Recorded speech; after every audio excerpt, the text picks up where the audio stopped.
My stepmother kicked me out at 18, 2 days after my father died. The next day, a bunch of SUVs showed up in front of her house. You're not family, Jason. You were never really his son anyway. He adopted me, Susan. He raised me since I was 3. Adopted doesn't mean blood. Her voice was acid. My hands curled into fists at my sides, but I kept my mouth shut. For now. The house still smelled like old leather and Dad's cologne. 2 days since we buried him. 2 days since I lost the only person in this world who made me feel wanted. You can't legally be here anymore. He left the house to me. And only me. Her perfectly manicured fingers gestured to the stack of papers. His will, notarized and cold. He wouldn't. He did. And frankly, I think it's time you found your own way. You're 18 now. Time to grow up. I looked around the living room, his recliner still indented from his weight. His war medal still hung by the fireplace, and her eyes were dry. You really waited 2 days. I was being polite. I grabbed my duffel bag. It was already packed. I guess I always knew. My name's Jason Harper. I'm 24 now, but that day is burned into me like a scar that still itches. I remember how I didn't cry. I didn't scream. I just walked out of the only house I'd ever known. I remember the heat on the asphalt as I walked 5 miles with a broken suitcase, my phone battery at 6%, no one to call. The silence from my real mom's side of the family. They disappeared years ago. And now, my dad was gone, and Susan had made it clear. I was disposable. I stayed quiet for too long. For years, I swallowed it. Slept on couches, worked 2 jobs, put myself through trade school. I never asked for anything. And I damn sure never went back. Until this week. The family members. Susan Harper, 52. My stepmother, charming on the outside, venom underneath, treated me like furniture once Dad died, cut me out of everything. Colton Harper, 27. Her golden child, my stepbrother, lived rent-free in Dad's guest house for years. Once crashed a $30,000 motorcycle Dad bought him and blamed me. Everyone believed him. Tessa Harper, 21. My stepsister, distant, passive, followed their lead, but I always saw a flicker in her eyes, like she knew the truth but was too afraid to say it. Last week I got a call from Mr. Donnelly, Dad's old lawyer. He said, "I need to see you, Jason. Something's come up. Something your father never wanted them to know." I met him in his small office above a bakery. He handed me a thick envelope and said nothing but, "Read it, then decide what you want to do." Inside was a second will, dated 2 weeks before Dad died. In it, everything. The house, his savings, the land, even the classic '68 Mustang, was left to me. Not Susan, not her kids. Me. There was a letter, too, in Dad's handwriting. Jason, if you're reading this, I must be gone. I know how they treated you. I know what Susan said when I wasn't in the room. I never had the strength to confront it.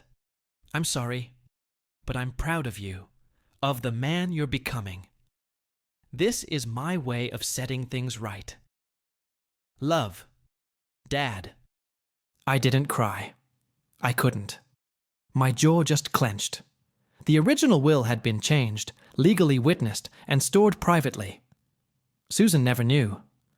Not until yesterday. I drove up to the old house, parked 3 black SUVs outside, all of them carrying lawyers, a locksmith, and a court officer.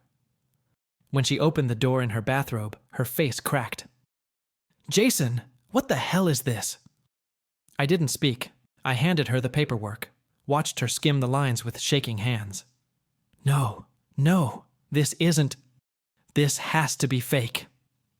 It's not. This house is mine.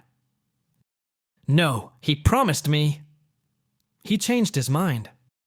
That night, after I left the house at 18, I slept under a bridge near a bus stop. I remember rain tapping the nylon of my old duffel bag. I had 42 violence, 17 to my name. But worse than being broke, I remember calling Colton. "Hey, it's me. Can I crash for a night?" "Dude, Susan would kill me. Sorry." "You're living in a guest house behind her place, Colton." "Still, not my problem, bro." He hung up. He left me outside in the rain, 200 feet from the bedroom we used to sneak video games into. That was the moment something snapped inside me. Not rage, just a kind of quiet acceptance. They will never be your family. So I got to work. I washed dishes, took welding jobs, slept in shelters. I never told anyone the truth. But there's one thing I never mentioned. That second will, Dad left evidence. A USB drive encrypted, labeled simply, "For Jason." It had security footage, home security files dated back 3 years. Audio and video. One clip from the living room showed Susan screaming at Dad. "Just leave it to Colton. He's your blood. Jason's a charity case." "He's my son, Susan, legally, morally, in every damn way that matters." "Then I'll leave you too." Another clip showed Colton forging Dad's signature on bank papers, a $14,000 loan from his business account, which he later blamed me, Gwen Meath, for. Another was a video from Dad's phone, a goodbye message. "I don't know how long I have. The cancer's worse, but I need to do this. For you, Jason. Don't let them take what you earned. I love you, son." When Susan saw the footage in the courtroom today, she cracked. Back in the house, her voice trembled. "You were supposed to be gone. You were supposed to disappear. You don't get to decide that anymore. I took care of him. I gave up everything. You took his last years and made them about yourself." Tessa sat in the corner, silent, but when I looked at her, she finally met my eyes. "I always knew," she whispered. "Then why didn't you say something?" She cried, real tears, guilt finally surfacing. "Colton stormed in an hour later, red-faced, yelling about forgery, lies, injustice. This was supposed to be mine. You stole from him. You didn't belong here. I stood tall. Maybe not in your version of this family, but Dad saw me. He knew who I was, and now the world does too. Susan didn't fight it. After the footage, after the will, after the testimony from Donnelly, there was nothing left. She left the house that night in silence. The court would deal with the rest. Tessa came to me later. I'm sorry, I should have spoken up. I'm not here for apologies, but I do hope you find your own way. She nodded, and for the first time in years, we hugged. Colton? He disappeared. I heard he pawned the motorcycle, then moved out of state. I stood alone in the foyer that night, my hand on the banister. I didn't feel victorious, just steady. I wasn't the broken kid anymore. I was someone who endured. The house still feels like him. The book's untouched. The old vinyl player in the den still works. I played Landslide on it that first night. Grief still visits, quietly. But so does peace.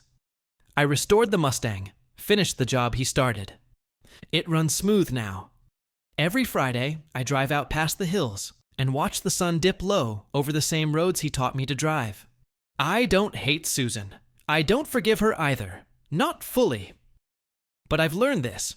You don't need revenge to win. Just healing. And truth.